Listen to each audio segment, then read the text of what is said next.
What's going on, guys? It's your boy Fire First Mark and I'm back with another video. This is a video request from one of my channel members, Pressure Music Group.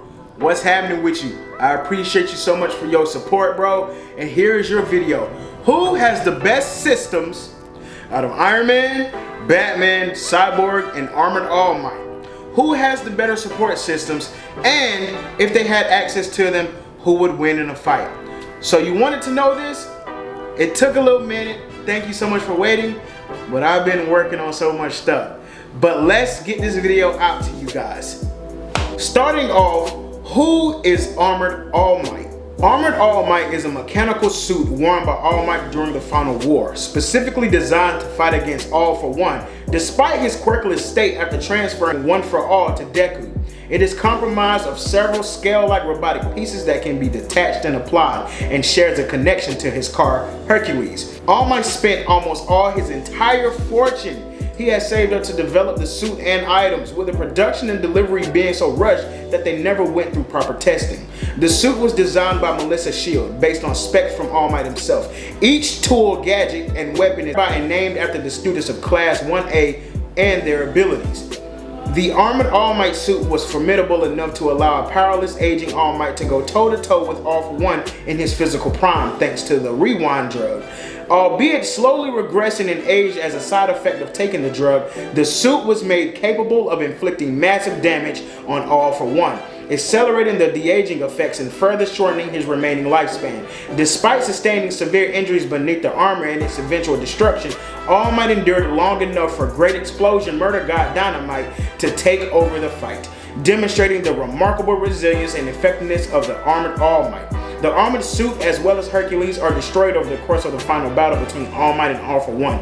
The data obtained from the battle using the suit was later utilized to develop a new armored suit that was given to Deku, allowing him to return to hero duty after losing One for All and becoming quirkless himself once again. That is a little bit about who is Armored All Might and what he has. Now let's jump straight into Cyborg.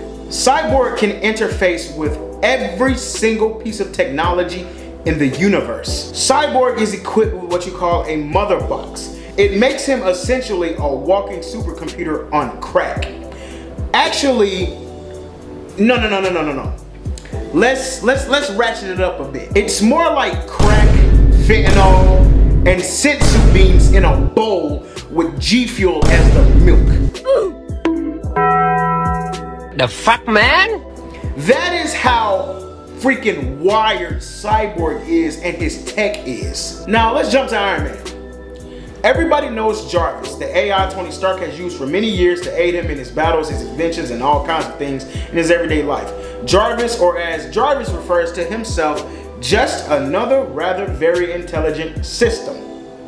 Tony also has another AI system that he used when Jarvis went rogue. This new AI was modeled and named after Tony Stark's friend and CEO of Resilient, Pepper Potts, in order to remind him of Earth during his trip in space. Among his capabilities, Pepper, P-E-P-P-E-R, can take control of Iron Man's armor when needed. Once Stark returned to Earth, he wanted to give Pepper a new purpose and uploaded her into the core of Troy in order to run the new city he was building, along with a new name, Helen.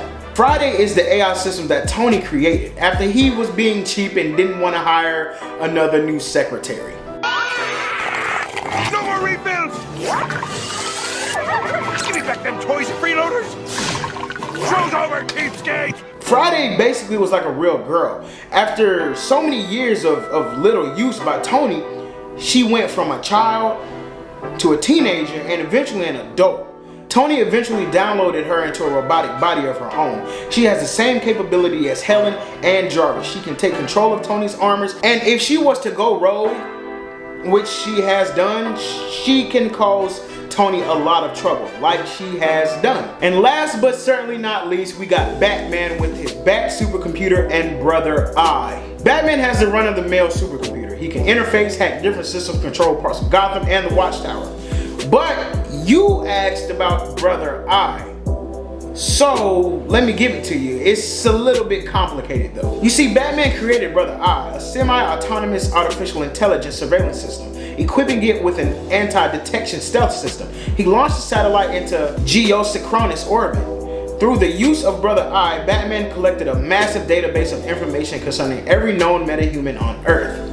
The complicated part is what happened with Brother Eye. You see, the amazing things that it can do now is not a creation of Bruce. In fact, Bruce doesn't even own Brother Eye currently, so I'm not gonna go off on a tangent using feats for it that's not the iteration of Brother Eye that you're asking about. Brother Eye actually isn't even on Earth. You see, Brother Eye, or as it references himself as Lord Eye, left to start a new society on Earth 51.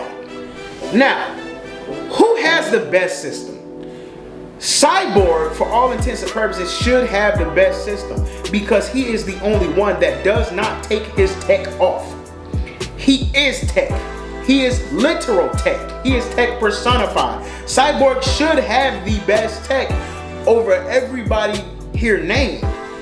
But as we see, he gets downplayed a lot and how great his tech is, and we've seen it in different parts of, you know, the comics or whatever. Sometimes it's not as great as it should be.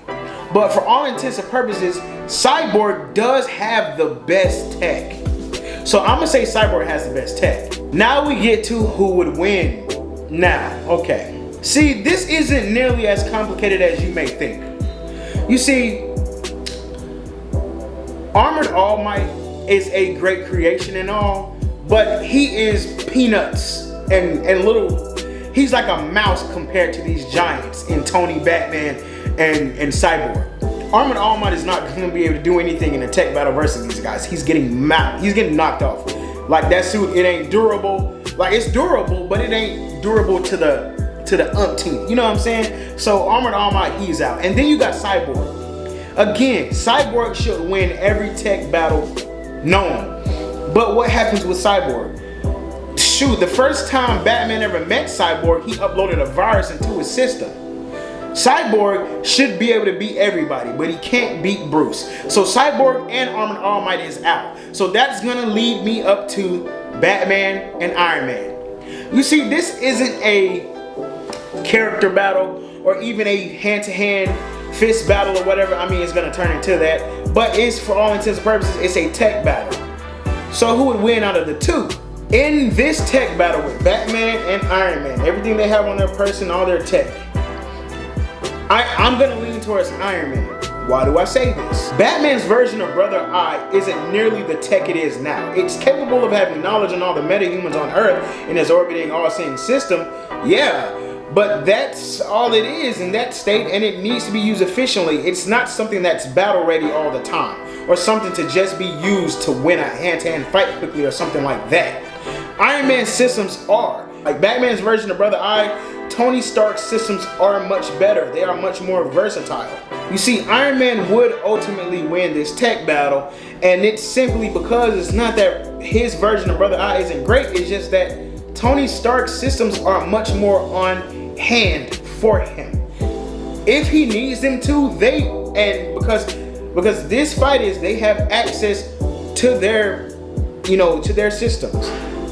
So Batman has access to his version of Brother Eye. I'm not gonna give him access to the sentient version of Brother Eye that he didn't create. I'm gonna give him his Brother Eye.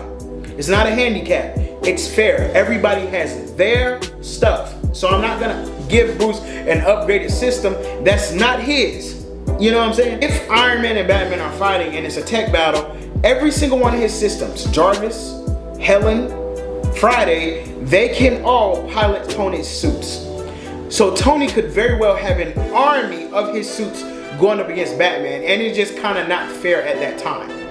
Brother Eye is not going to be able to be used that quickly, or he's not going to be able to eradicate all of Tony's different auto-piloted suits and all that stuff. Batman is going to get killed. That's just what that is. So in this fight, I'm leaning more towards Iron Man. Now, again, about Cyborg. Cyborg should win. He should win every tech battle known. That man should win. There should not be one thing in the tech world that Cyborg cannot beat or use. But we've seen it time and time again. He just gets downplayed. So with all that being said, Tony Stark, his systems being more versatile than Bruce's is, and him being able to use them like that, back to back to back to back, and they can control all his suits and everything, his gets and gadgets right on their lonesome, if he needs the aid, Tony's gonna win. By process of elimination, it's gonna go to Tony Stark. But I hope you guys enjoyed this video. My boy, thank you so much for being patient with me. I'm glad I could get this done for you. It's been a while. It's been like good 2-3 weeks almost. Just been working on so much stuff and trying to get it edited and all that. But I appreciate you for being patient with me, bruh. And thank you so much for your support. But hey, I love you guys. Thank you guys so much for freaking 13,000 subscribers. My marbles are just gone, man. But stay tuned for the next video. I'll see you guys soon. Peace.